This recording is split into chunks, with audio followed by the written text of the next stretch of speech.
ovviamente le tariffe restano ancora oggi alte, non è possibile fare ragionamenti di riduzione della tariffa in questo momento perché abbiamo deciso di aprire la Pedemontana e di farla usufruire anche per abituare gli utenti alla sua esistenza, ovviamente far sapere che c'è.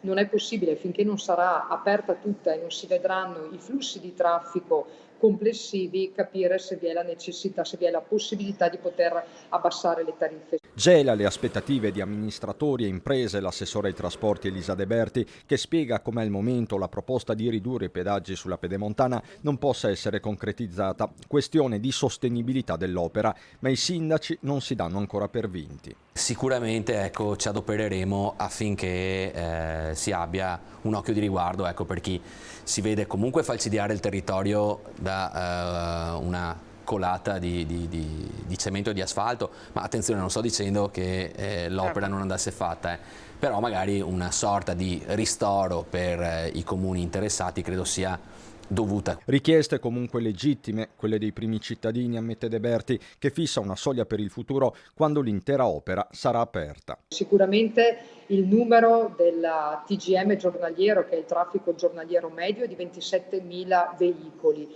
Tutto ciò che passerà da Pedemontana al di sopra dei 27.000 veicoli e quindi gli introiti maggiori potranno essere utilizzati per fare delle promozioni o comunque per individuare dei criteri per abbassare la tariffa. E resta fiducioso il sindaco di Montebelluna, attualmente comune capolinea. Io mi auguro che quando sarà collegata la Pedemontana con la 27 un aumento del flusso, soprattutto per quanto riguarda il flusso commerciale, potrà poi riverberarsi in una riduzione di tariffa. Altro capitolo, quello delle opere compensative, è tornato alla ribalta dopo la diffida inviata dal comune di San Zenone alla regione perché venga convocata almeno una conferenza di servizi. Qui De Berti aggiunge un altro elemento sul perché non ci siano risorse per tutti gli interventi.